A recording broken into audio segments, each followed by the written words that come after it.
Alerta é para os cuidados para evitar uma intoxicação alimentar. Quem nunca sofreu uma diarreia ou vômitos também após comer um alimento contaminado? Ixi, eu já, nem te conto. É mais comum do que a gente imagina. Em crianças e idosos, pode se tornar uma doença ainda mais grave, gente. Bora chamar aqui a Vanessinha Costa para explicar, para a gente falar desse assunto tão sério, Vanessinha. Fala para nós.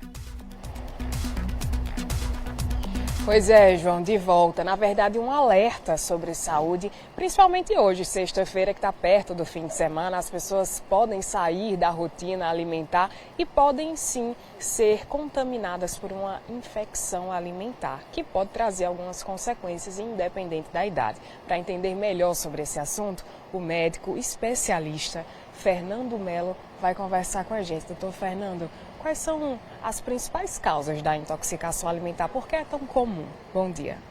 Bom dia, Vanessa. Bom dia a todos. Bom dia, João. Bom, a intoxicação alimentar é algo bastante comum nesse nosso período do ano, né? A gente tem o verão, a gente tem um aumento da temperatura, a gente tem muitas vezes a exposição de alguns alimentos ao sol, a temperatura mais elevada, maior.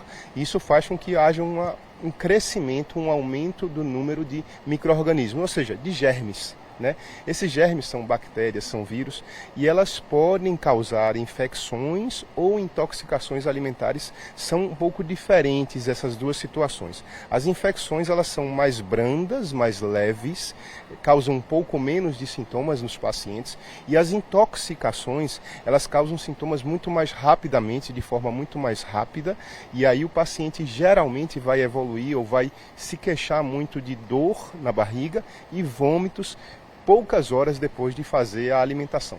Doutor, e assim, sem querer ser chata, mas sábado de sol, praia, aquele amendoim, camarão, picolé, pastel, hoje tem de tudo na praia, no sol, não é recomendado. Você tocou no tipo de alimento, e isso é muito importante.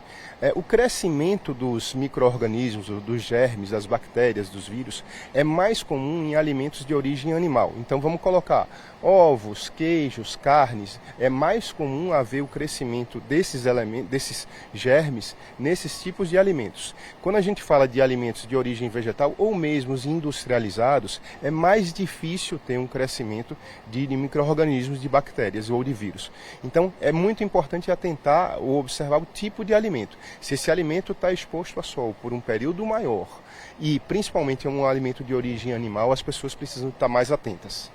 Quando os sintomas aparecem, diarreia, vômito, enjoo, qual é o momento de procurar um atendimento hospitalar e não se medicar só em casa? Perfeito, a pergunta é excelente.